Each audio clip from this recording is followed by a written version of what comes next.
libido for a certain period of time. But also, their olfactory senses can be manipulated by the reptilian. Many of these reptilians are very possessive of their human female abductees. They don't want anyone, not even a human boyfriend, a human male, having anything to do with this woman. Again, it's that reptilian concept of human ownership. I've known of boyfriends who've been attacked by reptilians. Guys in the shower, taking a shower, and next thing you know, a reptilian pops up, claws him, right? It's because the boyfriend is involved with what the reptilian believes is its mate. So one of the ways the reptilian gets around that is it manipulates the olfactory senses of the female abductee to the point where she's repulsed by male human pheromones. She just can't stand the smell of them, doesn't want to be around any humans at all, human males rather. Now, conversely, what can happen to human females that have reptilian experiences, the reptilians, it could be a part of the agenda where they want the woman to have other partners. In fact, sometimes have frequent partners. It's not unusual for women that are having these experiences through no fault of their own, and there's no shame attached, but sometimes they become very promiscuous. And not surprising considering what's been going on. So what the reptilians can do, because like I said, they feed off the energy of people having sexual intercourse. They can manipulate the scent of the human female to the point where she becomes irresistible to all human males.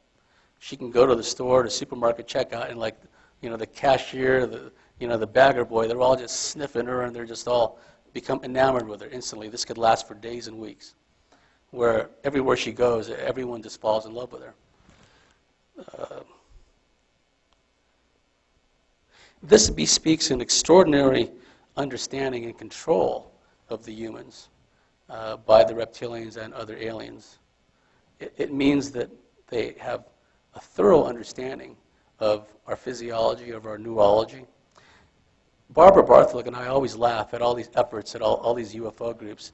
We're going to gain contact with the ETs. We're going to form a UFO group, and we're going to form a contact group. Well, obviously, from what I've been telling you, that the ETs and the reptilians have already come in contact with us. So it's academic to try to form a group to make contact with the ETs. They've been contacting us. They've been manipulating us. It's always been like that. Now, I've told you a bit about how reptilians operate as far as a vis-a-vis human women. Let me talk to you a bit about how reptilians will create a serial murderer. Again, the reptilians have attained control of the surface through the manipulation and control of the human gene pool, imbuing certain characteristics and behaviors within human hybrids that will advance their agenda, both on a family scale and a societal global scale. What the reptilians do with a male reptilian hybrid is gradually, over a period of time, they can turn that person into a pedophile or a serial murderer, or they can even change the sexual orientation of a given abductee. Now, please don't hear what I didn't say. I didn't say that the reptilians, a gay person, is gay because the reptilians made him gay. No. In some cases, though, as I will point out in a moment, the reptilians can manipulate someone sexually, physically, and so forth, and cause them to not only change their orientation, but in extreme cases also to have a sex change operation. Barbara Bartley has worked with a number of guys who, over a period of time, eventually changed sexes. Now, how is this done? Now, the reptilians hold a tactical high ground. And the reason for that is we have to sleep, whereas reptilians operate, for all intents and purposes, a timeless realm. Many of them are interdimensional in nature. What a reptilian will do to a male in our example is the reptilian will enter into the body of a male and quickly take over his astral dreamscape. The reptilian will eroticize the dreamscape, pervert the dreamscape. Let me give you an example. The guy finds himself in a dream. He's walking around in an empty household. no furniture. He's walking around wondering what he's doing there, what's going on. He walks into a room, and suddenly he sees a gal sitting on a recliner, an easy chair. And then she suddenly poses in such a way that is sexually provocative. He immediately gets the impression that she wants to have intercourse with him. So, like most randy males, he positions himself in such a way as to engage in intercourse with her. The moment in the dream, remember, the reptilian is inside of his body. His ethereal body of a reptilian has penetrated a sleeping human, has taken over the astral dreamscape. And now the guy is at the point where he's about to engage in intercourse with the woman. And the moment he initiates intercourse, the reptilian sodomizes him from behind. And very often, at the same time that he initiates intercourse with the dream woman, not only does he get sodomized from behind, but the object of his desires morphs, shapeshifts into something entirely repulsive. It turns into his sister, his daughter, into a hermaphroditic type being, characteristics of both sexes.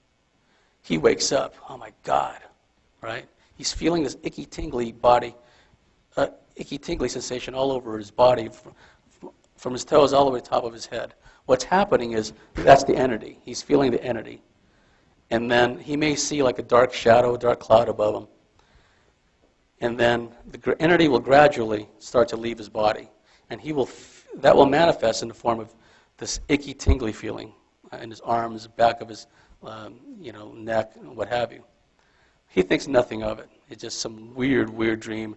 He shunts off the experience in that back shelf labeled, "Don't worry about it, too weird." Let's say the next night or 2 nights later, he has a similar dream. He's about to engage in intercourse with another dream lover.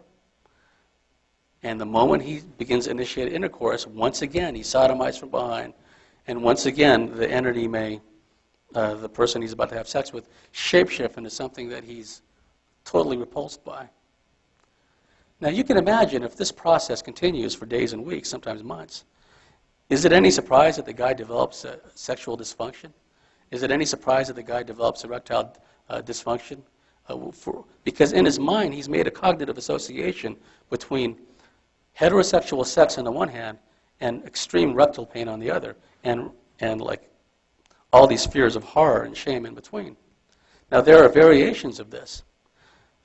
Sometimes he will find himself with a gal who's the object of his dreams, and he may not be sodomized, but what will happen is, see, there's a parallel physical, sexual, paraphysical manipulation that's going on within the human. The reptilian is manipulating him at all these different levels, psychologically, sexually, physically. For example, he may have a dreamscape experience where he's just surrounded with extraordinarily beautiful women who all want to have sex with him. And he'll look down and he's suitably feeling randy. And he may be hugging or caressing a woman. Next thing you know, that woman shapeshifts into a little child.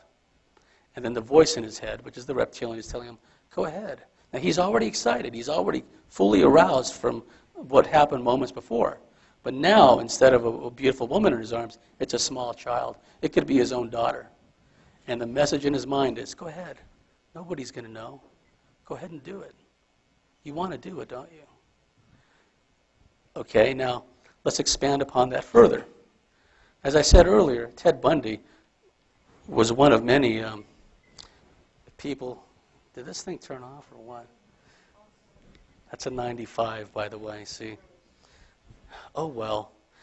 The point I'm making is there are physical characteristics which are common amongst reptilian hybrids and serial murderers and pedophiles in particular. You always hear,